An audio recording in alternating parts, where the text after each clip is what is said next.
Welcome to part 2 of the definite integration series. Today we are going to learn the method of substitution in definite integration.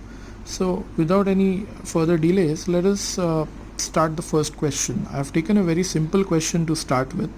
We have integration of 0 to pi by 2 cos raised to 4x into sin x dx. So the limits are 0 and pi by 2. We have to integrate cos raised to 4x into sin x dx. Now if suppose we didn't have these limits and we just had integration of cos raised to 4x into sin x dx, our immediate reaction would be let's put cos x equal to t. So even here we do the same, we put cos x equal to t. Now when we put cos x equal to t, you get sin x dx as negative dt because the derivative of cos x is negative sin x. So I have transferred the negative sign on the other side. But because this is definite integration, we also have to do something about the lower limit and the upper limit. Basically we have to do something about the limits. Now these limits were applicable for the variable x. Now that we've changed the variable from x to t, the limits will also have to accordingly change. Now how do we do that? So we make a box here just next to the substitution and we write two rows x and t, and we fill in the values. So x is 0 and pi by 2. You have 0 to pi by 2. So when x is equal to 0, what should t be? So that answer you will get from your substitution. So you put x is equal to 0 in the substitution. So you get cos of 0 and cos of 0 is 1. So you get t is equal to 1. So when x is 0, t will be 1. Similarly, when x is pi by 2, cos of pi by 2 is 0. So t is equal to 0 at that point. So which means the limits which were 0 to pi by 2 now will become 1 to 0. So here we substitute in place of 0 to pi by 2 now 1 to 0. In place of cos x we put t, so you get t raised to 4, and in place of sin x dx we will put minus dt. This minus sign will go out. T raised to 4, the integration is t raised to 5 by 5. We have the upper limit 0 and the lower limit 1. So we first substitute the upper limit in place of t with a minus sign outside. So you'll have minus with a bracket, and then you'll have a 0 by 5 and minus 1 raised to 5 is 1, so 1 by 5. So 0 by 5 is 0, 0 minus 1 by 5, but there's a minus outside, so minus of minus will become positive 1 by 5. That was a very simple problem to start with. Now let's look at the second question. Here the limits are 0 to pi by 4. We have to integrate tan x plus tan cube x. Very simple. Take tan x out common. We get 1 plus tan square x in the bracket, which is a trigonometric identity. So 1 plus tan square x will become sec square x. We have 0 to pi by 4 tan x sec square x now to be integrated. So obviously we put tan x equal to t, sec square x dx will become dt. 0 to pi by 4 need to go now because now the variable is t. So when x is 0 to pi by 4, t will become, you put x is equal to 0 here, so tan of 0 is 0, so t will be 0, and when x is pi by 4, tan of pi by 4 is 1, so t will be 1. So 0 to pi by 4 will now change to 0 to 1. So now the limits have become 0 to 1, tan x has become t, sec square x dx has become dt. Integrate t square by 2 with a 1 and 0 as the upper limit and lower limit. Now you put 1 in place of t and then minus, you put 0 in place of t. So 1 by 2 minus 0 by 2, you get the answer as 1 by 2. Now let's come quickly to the third question. We have 0 to 1 x cube into 1 minus x square raised to 5 by 2. Now here's what we do. We will first of all separate one x out and keep it with dx. So this x cube will become x square. This 1 minus x square raised to 5 by 2 is not touched. You have x dx. That x has been removed from here and we have placed it there. So x cube has become x square into x. Now here is the substitution. I'll put 1 minus x square equal to t because the power over here is not helping us that much. So it will be better if this becomes a single term. So 1 minus x square has been put as t. So 0 minus 2x is dt by dx. X dx will become minus half dt, right? Also x square, the value of x square, you take minus x square there, it becomes x square and t comes here. So x square is 1 minus t. Also we need to change the limits from 0 to 1 because they are for x. So x is 0 and 1. So when x is 0, t will be you put 0 in place of x, you'll get t as 1 minus 0, so you get 1. And when you put x is equal to 1, you get 1 minus 1 square, so that's 1 minus 1, 0, so t will be 0. So 0 to 1 now will become 1 to 0. So we've changed the limits from 0 to 1 to 1 to 0. In place of x square, now you'll put 1 minus t, so I've substituted that in place of x square. 1 minus x square is now t, so that is t raised to 5 by 2. Your x dx is minus half dt. So we will put that minus half outside and we'll multiply this t raised to 5 into the bracket, then we'll integrate and then we'll put the limits. So we put that minus half outside, like I told you, limits are 1 to 0, you multiplied the t raised to half to 1 minus t, so that will become t raised to 5. T raised to 5 by 2 is multiplied to 1 minus t here, 1 minus t into t raised to 5 by 2. So t raised to 5 by 2 minus t into t raised to 5 by 2 will become t raised to 7 by 2. And so there you go, you get t raised to 5 by 2 minus t raised to 7 by 2 integrated. So 2 by 7 t raised to 7 by 2, 2 by 9 into t raised to 9 by 2. We'll put the upper limit first, right? Or let's first multiply the minus half inside and get rid of these 2's. So you get this minus 2 by 9 will then become plus 1 by 9 because of this minus half. So 1 by 9 t raised to 9 by 2 minus 1 by 7 t raised to 7 by 2. Now we'll substitute the upper limit, so you get zeros in both the places, then minus, and then we put 1, so t raised to anything is 1, so t raised to 9 by 2, t raised to 7 by 2, both will become 1. So 1 by 9 minus 1 by 7 is what you get with a minus outside. So when you put the minus in, you again get a 1 by 7 minus 1 by 9. 63 is the LCM, 9 minus 7, you'll get 2 by 63 as your answer. Now let's come to the next question.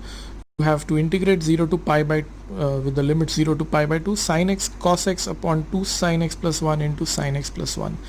So very clearly you see cos x and dx and everything else in sin x, so you put sin x as t, cos x dx becomes dt. Also limits are going to change. When x is 0, t will be sin 0, so t will be 0, and when x is pi by 2, sin pi by 2 is 1, so t will be 1. So now the limits have become 0 to 1. You have t upon 2t plus 1 into t plus 1 dt. Now let's be smart over here. We can do this by partial fractions, no doubt, but we can even express this t in terms of these two expressions. So we can write t as 2t plus 1 minus t plus 1. It's quite evident that 1 minus 1 goes away and 2t minus t becomes t. So we have expressed this t in terms of the two factors in the denominator. By doing that, now we'll split this, so you'll get a 1 upon t plus 1 here minus you'll get a 1 upon 2t plus 1 here. And now let us integrate. So 1 upon t plus 1 becomes log of t plus 1 minus you get log of 2t plus 1 divided by coefficient of t, so divide by 2, and we put the upper limit and lower limit on the right over here. And now let us put the upper limit first and then the lower limit. So when you put 1, you get log 2 minus, when you put 1 over here, you get 2 plus 1, 3, so you get half log 3 minus, now when you put 0, you'll get log of 0 plus 1, so you'll get log 1. When you put 0 here, you'll get minus 1 by 2, and you get again a log 1. Log 1, remember, is 0, so this entire bracket is inconsequential. It will now become 0. Now you have log 2 minus half log 3. Now how do we simplify this? I just write the 2 as 4 raised to half, isn't it? Yeah, 4 raised to half is 2. The square root of 4 is 2. So I've written 2 as 4 raised to half. I bring this half down, so you get 1 by 2 log 4 minus this 1 by 2 log 3. So we take this 1 by 2 common and you get log 4 minus log 3, which becomes log of 4 by 3. Now let's come to the next question. You have to integrate a by 2 to a root of a square minus x square upon x square dx. Now looking at the integration containing a root of a square minus x square, we have to substitute x equal to a sin theta, dx will become a cos theta d theta. Now let us also change the limits. So x, you have limits a by 2 and a, so when x is a by 2, you know a by 2 will be a sin theta, so a cancels, you get sin theta equal to half. Now sine of which angle is half? It's pi by 6 or 30 degrees, so we'll replace your theta will be pi by 6 when x is equal to a by 2. Also when x is equal to a got cancelled, you get 1, so sin theta comes to 1, so theta will be pi by 2. So now what limits for a by 2 to a have now become pi by 6 to pi by 2. So here you are, limits pi by 6 to pi by 2, root of a square minus a square sine square theta divided by a square sine square theta into a cos theta d theta. So here we take a square common, 1 minus sine square will become cos square, so it will come out as a cos theta. You have a cos theta here as well. Denominator you have a square sine square theta, so a into a square and this a square will get cancelled. You will get cos square theta upon sine square theta becoming cot square theta, which again by identity we'll write as cosec square theta minus 1. And then we'll integrate, so cosec square theta you'll get minus cot theta minus 1, the integration will become minus theta. Now we'll put the upper limit, so we'll put pi by 2 first, so cot of pi by minus cot of pi by 2 minus pi by 2, minus sign in the middle. In the other bracket you'll have minus cot pi by 6 minus pi by 6. Now you know cot of pi by 2 is 0 because tan pi by 2 is not defined or infinity, so cot of pi by 2 will become 0, minus pi by 2 here, minus of, now minus cot pi by 6 is minus root 3 because tan pi by 6 is 1 by root 3, so that's the reciprocal, minus root 3, and you have a minus pi by 6 here. So minus pi by 2 stays, minus of minus root 3 becomes plus root 3, minus of minus will become plus pi by 6. So you have minus pi by 2 plus pi by 6, which is basically minus 90 plus 30. Minus 90 plus 30 is minus 60, and minus 60 you know is minus pi by 3. So root 3 minus pi by 3 becomes your final answer. Now let's come to the next question. You have to integrate 0 to 1 tan inverse of x upon root of 1 minus x square dx. So since the integration contains a root of a square minus x square, root of 1 minus x square, you will put x is equal to 1 sine theta, right? So dx will become cos theta d theta. Also limits are going to change. What was 0 to 1, now when x is equal to 0, sine theta is 0, sine of 0 is 0, so theta will be 0. And when x is equal to 1, 1 is equal to sine theta, meaning sine theta, you know the theta will be pi by 2 because sine of pi by 2 is 1. So the limits 0 to 1 will become 0 to pi by 2. So you have tan inverse of, now x ke jagah you will put sine theta divided by root of 1 minus sine square theta, that will become cos square theta, and then comes out of the root as cos theta. So sine theta upon cos theta will become tan theta, so tan inverse of tan theta eventually will become theta. There is a dx which is cos theta d theta which will go on as it is. So you have 0 to pi by 2 now becoming tan inverse of tan theta becoming theta. So you'll have theta cos theta to be integrated, which will be done by uv rule. So u is theta, v is cos theta, so u into integration of v, so u which is theta into integration of cos theta is sine theta, minus of integration of cos is sine, derivative of theta is 1. The whole thing we'll put 0 and pi by 2 outside, and so now you have theta sine theta minus, and integration of sine theta is minus cos theta, so this minus will become plus, so you'll have theta sine theta plus cos theta. Now we'll put the upper limit and lower limit, so pi by 2 sine pi by 2 plus cos pi by 2 minus, then you put 0, so 0 sine 0 plus cos of 0, out of which sine pi by 2 you know is 1, so pi by 2 into 1, cos pi by 2 you know is 0, 0 sine 0 will become 0 minus, and this plus will become minus, and cos of 0 you know is 1. So you'll get pi by 2 minus 1 as your final answer. Now let's come to question number 7.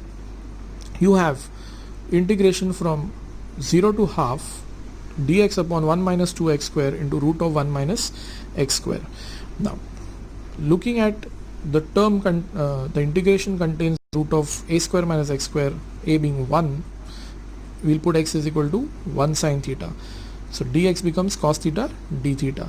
So now what is, when x is 0, sine theta is 0, meaning theta will be 0, and when x is half, sine theta will be half, which means that theta will be pi by 6. So now this is 0 to pi by 6, dx has become cos theta d theta, 1 minus 2x square will become 1 minus 2 sine square theta, and this is root of 1 minus sine square theta. 1 minus 2 sine square theta you know is cos 2 theta, 1 minus sine square theta is cos square theta, comes out of the root as cos theta. The cos theta up and down gets cancelled, 1 upon cos 2 theta becomes sec 2 theta. Integration of sec 2 theta is log of sec 2 theta plus tan 2 theta, but the coefficient of theta is 2, so you'll also divide by 2, so you multiply by half here, and then the limits are 0 and pi by 6 over here.